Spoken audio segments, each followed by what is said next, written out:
Hai, masih bersama saya, Mr. Z bicara. Tentu saja bicara tentang kebenaran berdasarkan fakta, data, dan realita. Begitu ramai di berbagai media, tayangan video-video yang disebarkan oleh Baim Wong. Untuk apa? Untuk membalas unggahan dari video Paula Verhoeven. Mengapa? Ya karena netizen, masyarakat Indonesia begitu besar memberikan dukungan kepada Paula Verhoeven. Dan adanya seruan boikot terhadap Baim Wong. Itu masalahnya. Kemudian saya mengajak kepada teman-teman untuk menyimak video ini dan kita akan mengulasnya. Oke? Sabar Allah, sabar. Yuk sama-sama besarin anak, sabar. Saya selalu bilang sama dia, sabar. Saya nggak tahu lagi saya harus bicara bagaimana sama dia. Beneran, sampai detik ini saya ngeliat itu perkosian. Saya cuma bisa dia. Dan saya kalau kayak gini ini teringat sama papa saya. Kenapa? Papa saya itu depan TV terus. Dia sakit juga gara-gara dia selalu melihat berita. Saya tuh sampai kalau di rumah, jangan ngomong begitu ya. Karena dia, papa saya tuh kalau sama Allah ya Allah, tapi saya selalu melihatnya kayak semuanya itu. Saya kadang-kadang juga, ya Allah, saya juga tidak apa-apa lah. Insya Allah mudah-mudahan kalau saya Allah maafin kalau saya belajar. Saya bingung harus gimana sebenarnya pikir. Saya ngomong gini saya sebenarnya nggak tahu ini benar atau salah. Cuman saya harus membela diri saya sekarang karena ini terlalu besar.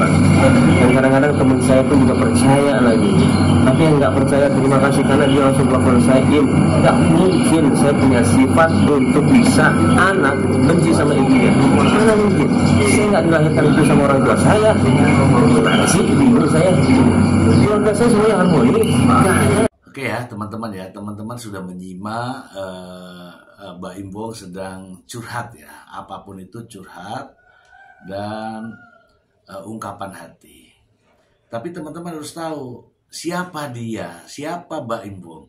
Baim Wong adalah pemain sinetron, bintang film, sutradara, skenario, kemudian dia juga pembuat cerita.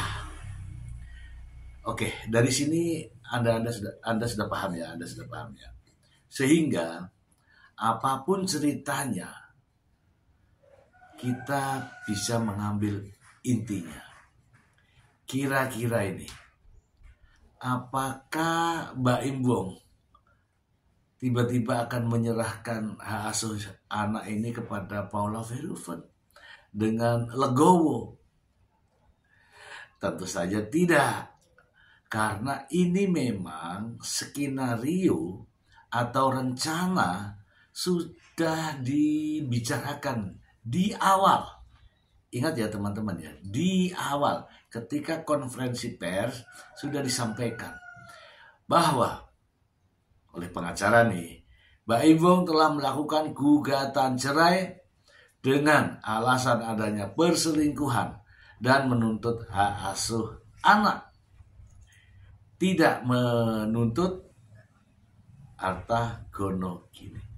Itu adalah skenario awal. Jadi bukan dari sekarang.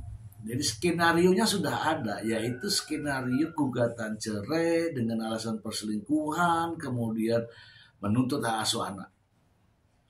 Dan sampai sekarang tetap dijalankan. Apakah ada bukti perselingkuhan?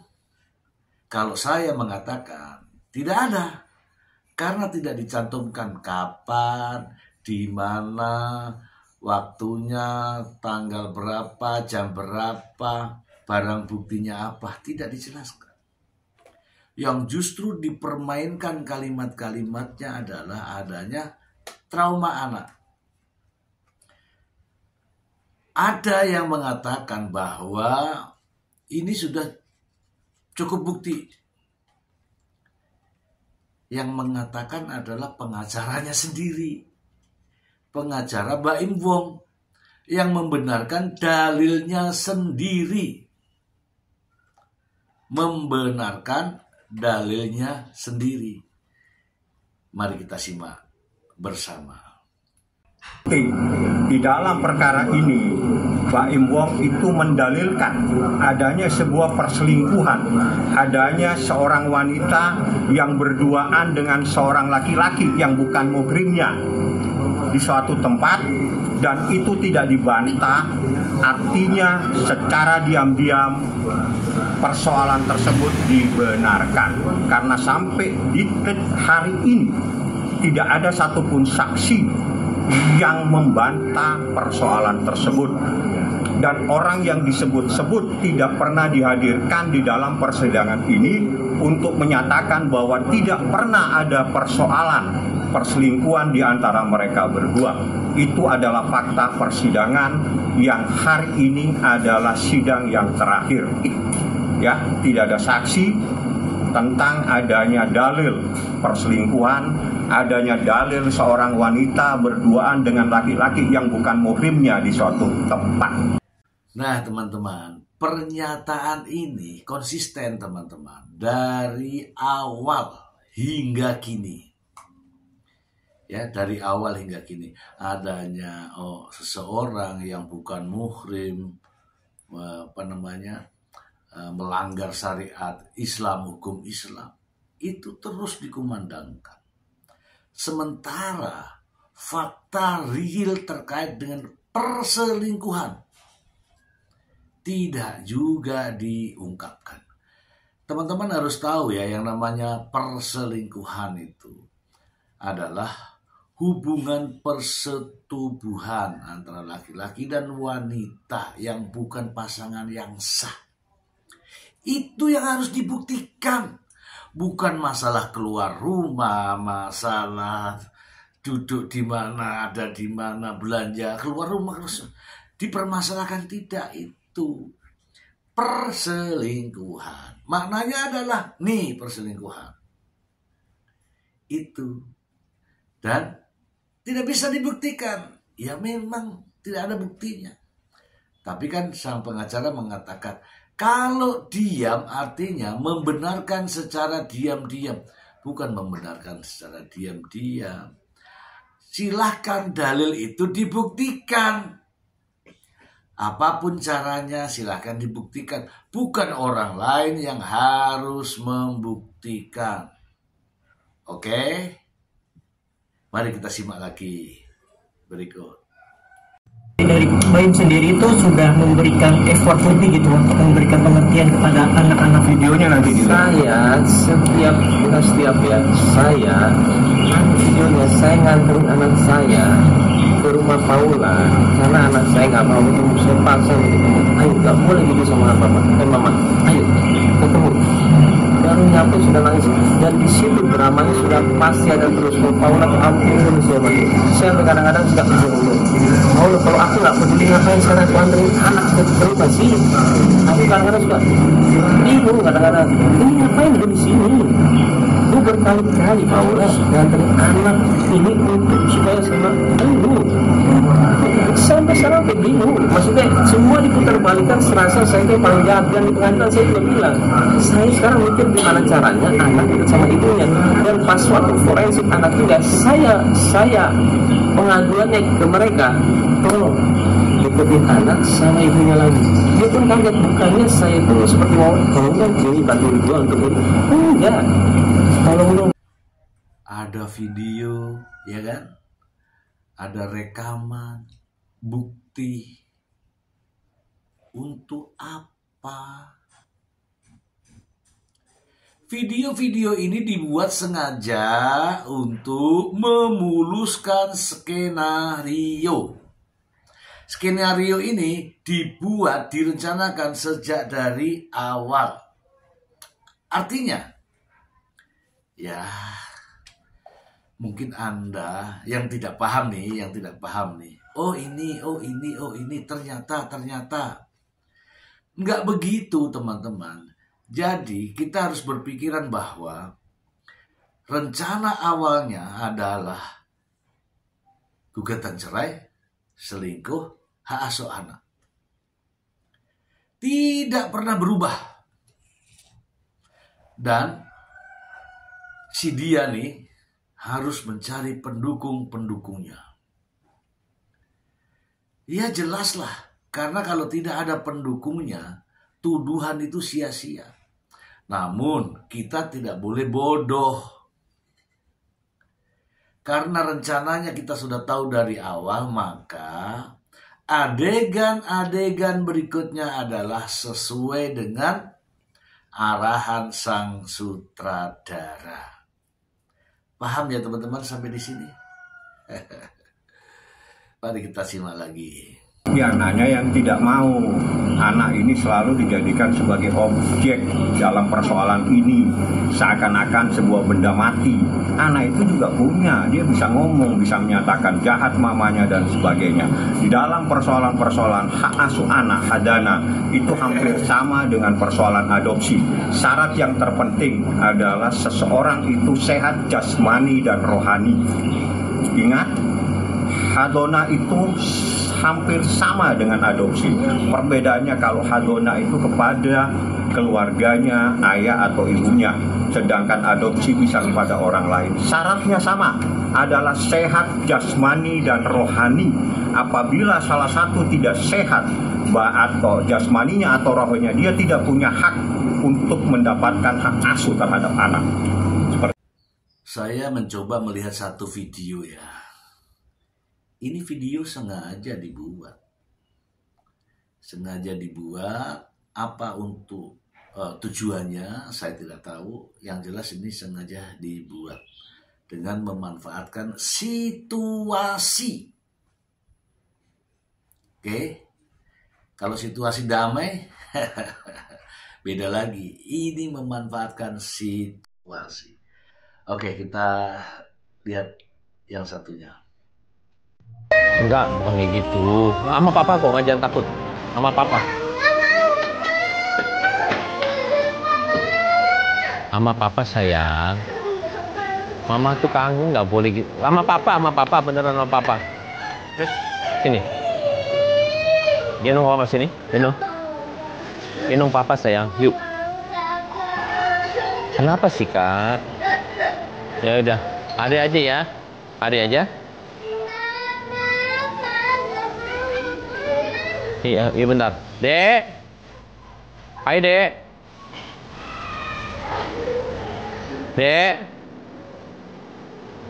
Dek, yuk. Yuk kita ke mama yuk. Yuk.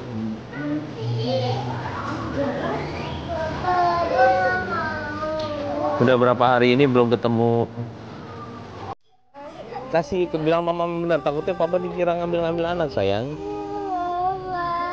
Papa nggak mau dibilang itu. Iya.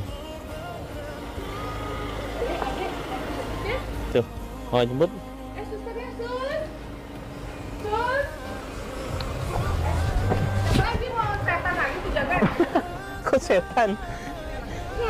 Lo suruh Cika yang ini nggak mau. Setan.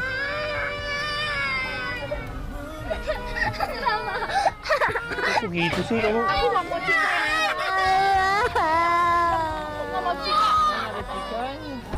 Kamu ngapain marah-marah depan anak?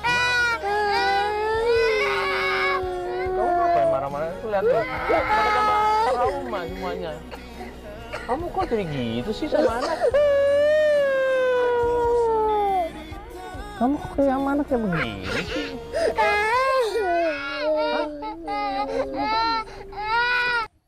Ini aja mana Kak?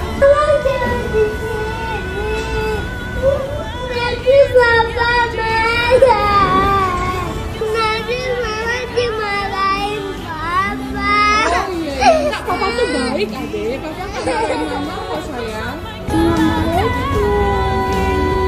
Nih, mama bawa makanan. Adek udah mau makan. Mama cuma bawa makanan. Nah, bedanya dengan video yang ini adalah ini real. Nggak perlu dilihat gambarnya itu ada siapa, nggak perlu dilihat dari sudut pandang yang mana, tapi dengarkan kalimatnya. Dari kalimat ini real, nyata, tidak perlu diragukan. Dan ini dibenarkan oleh psikolog. Ini ada apa? Kalau ada anak-anak mengucapkan kalimat seperti ini ada apa? Mama jangan ke sini, nanti papa marah. Mama nanti dimarahin papa. Apakah itu skenario? Itu bukan, itu real teman-teman. Nah, ini artinya apa? Kita semua ini disajikan dengan berbagai intrik, drama, dengan skenario yang dari awal sudah direncanakan sedemikian rupa. Agar kita bisa larut dalam emosi kejiwaan, emosi jiwa. Ya bisa saja empati, bisa saja simpati, bisa saja terenyuh dan sebagainya. Namun kita semua harus mengingat bahwa gugatan cerai itu dari awal memang sudah direncanakan dengan cara adanya perselingkuhan. Masalah terbukti atau tidak terbukti, nanti yang penting kita cuap-cuap di media. Itu fakta. Oke, kalau masih kurang greget, kita hajar dengan trauma anak. Masuklah ahli-ahli psikolog, psikiater dan sebagainya. Oke, masuklah trauma anak. Paula membalas dengan satu video dan heboh, menimbulkan berbagai pandangan dari para netizen. Muncul pembenaran atau klarifikasi dari Baim Wong dengan sekian banyak video. Untuk apa? Ya kalau saya misalnya saya dengan adanya begitu nggak usah kita tanggapi, nggak usah kita tersinggung, biarin aja. Memang nyatanya begitu. Oke teman-teman, saya sengaja membuat ini agar kita semua tidak bimbang. Eksana, eksini, eksana, eksini. Prinsip adalah lihat dari awalnya. Pertama itu sudah ada namanya pagar makan tanaman. Satu aja. Kemudian ditambah lagi dengan adanya pengkhianatan. Yang mengkhianati adalah orang yang terdekat saya, itu adalah istri saya. Saya dikatakan pelit, sementara saya ini orang baik. Kemudian ada bukan muhrim di suatu tempat yang eksklusif. Terus itu dibangun sampai detik ini. Semoga bermanfaat.